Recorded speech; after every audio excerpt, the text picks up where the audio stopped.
Programang ito ay rated SPG, striktong patnubay at gabay ng magulang ang kailangan. Habang nagiinuman sina Tanggol at Marcelo ay naitanungan ni Marcelo ang dahilan kung bakit nakulong umano itong si Tanggol. Kaya naman dito nagsimula na si Tanggol na isalaysay ang kanyang mga pinagdaanan na di kalaunan ay nag-alok ng tulong si Marcelo upang maipaghiganti ang napangasawa nga ni Mokang. Ngunit sinabi ni Tanggol na wag na dahil baka madamay pa si Marcelo. At ang mga dapat nating abangan ngayong Lunes. Sa mansyon ng mga Montenegro ay magtataka si Ramon kung nasaan si Olga. Lingid sa kanyang alam na bumalik si Olga sa Quiapo at muling magpapanggap sa katauhan ni Beng. Nakipagkita nga si Olga kay Tess upang makibalita at ang tunay niyang pakay ay para manganap ng impormasyon at mapigilan si Ramon sa balak nitong kilalanin si David.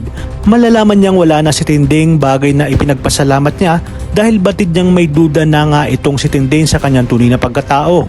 Sa kabilang banda, uutusan ni Pasing si Tinding na maglinis ng kwarto ni Senyora Bettina dahil hindi nakapasok ang katulong na nakatoka doon at maya-maya pa ay makikita ni Tinding na may nabasag sa isa sa mga display ni Senyora.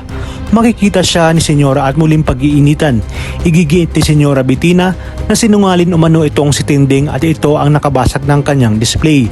Ipinatawag namang muli ni Dong Facundo ang kanyang apong si Pablo upang kausapin dahil pupunta sila sa mga Montenegro upang humingi ng tawad.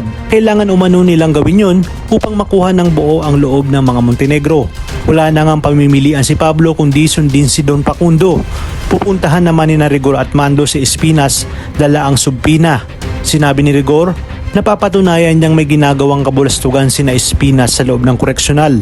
Sa pagbalik naman ni Espinas ay sinabi niya kay Makasantos na hindi dapat makahanap ng butas itong si Rigor sa kanilang kalakaran. Kaya ay pinatawag nito si Tanggol at dito nalaman niyang nakatakas si Tanggol. Wala namang nagawa si Tanggol kundi subukan ang alok na tulong ni Marcelo.